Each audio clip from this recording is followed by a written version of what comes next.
What's up, everybody? Oh, I can't do that. That is a very bad thing to do here. Not kidding. So I'm gonna do this from now on. I have so much to tell you. I literally have never had so much happen to me in the span of 1 month. To start, as I'm boarding my 16-hour flight, I get to walk past the business class. Now these people, they get like these beds that they can just lounge in, and they get like their own little cubby hole. So I just get to walk past these guys and walk to the back of the plane to the little corner that I have squished against the window. The flight was long and boring, but I saw an amazing sunrise. But it still sucked because I was by the wing. So I have like this little edge over here that I can see out of, and this little edge over here that I can see out of.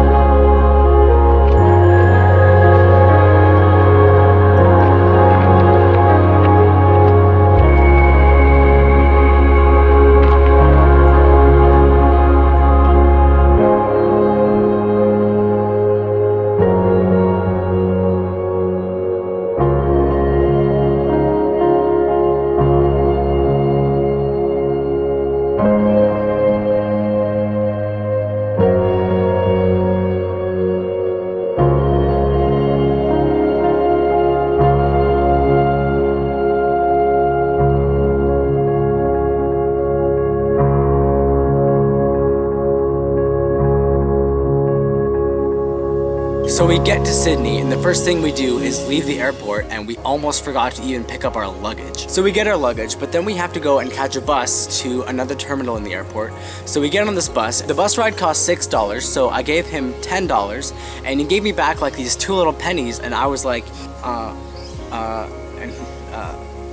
and he's like, go sit down, it's the right change. So these little suckers are worth $2. Like, how?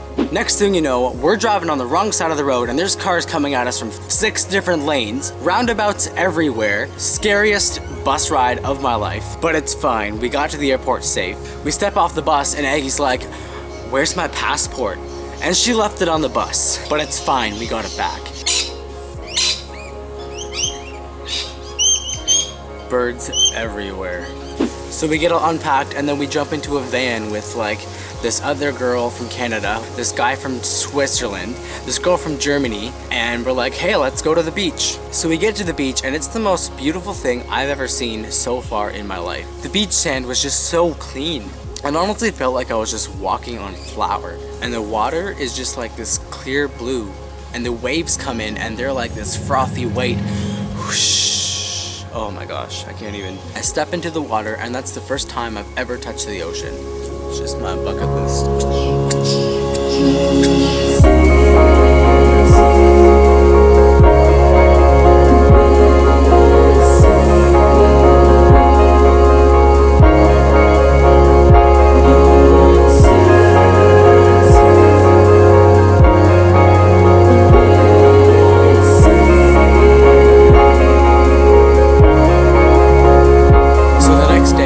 And I wake up around 9 in the morning, and we're like, hey, let's walk to the beach. We got to the beach, and it was a really nice day and everything, and we're like, okay, let's go home. And then about 15 minutes later, we realize I don't remember walking this way. So we asked somebody, we're like, how do we get to Ashmore?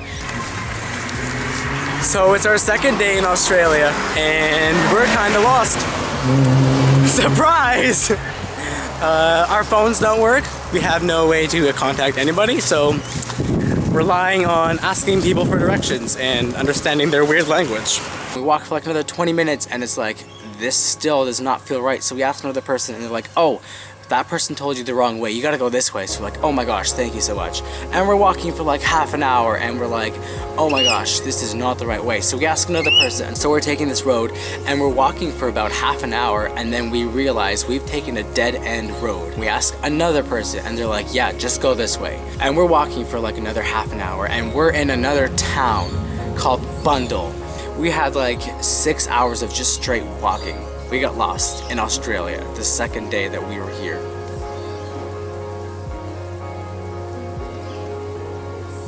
So in our first week of being here, our DTS students and staff all just kind of shared our testimonies with each other. And that was really good because a lot of people shared things that they have actually never told anybody before. There is just such an atmosphere of freedom. I'm so happy that I'll be spending the next 6 months with these people.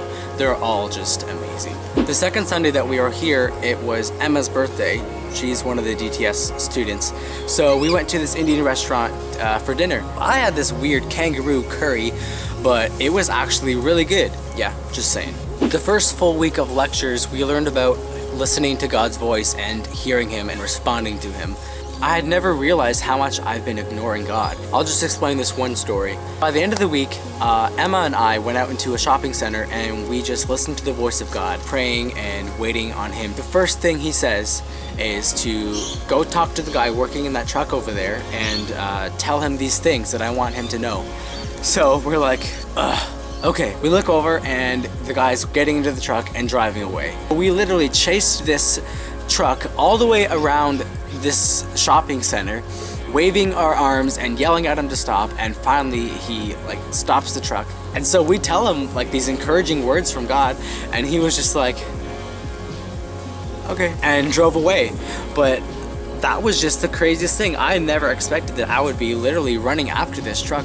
Anyways, that day we had about 3 or 4 more experiences where God gave us words and we shared them with people and they're like, oh my gosh, that totally fits. It's just really mind-blowing to actually experience the all-knowing God. So the second week of full lectures, it was Holy Spirit week, and we had the speaker. His name was Stefan, and I kind of went into it thinking, well, I've been going to a Pentecostal church for the past 1.5 years, so I'm not really going to learn much. I saw everything that I've already learned in a completely new perspective, and I'm so happy that I see that now. The Spirit would just like waltz into the room and casually just knock people over with fits of laughter.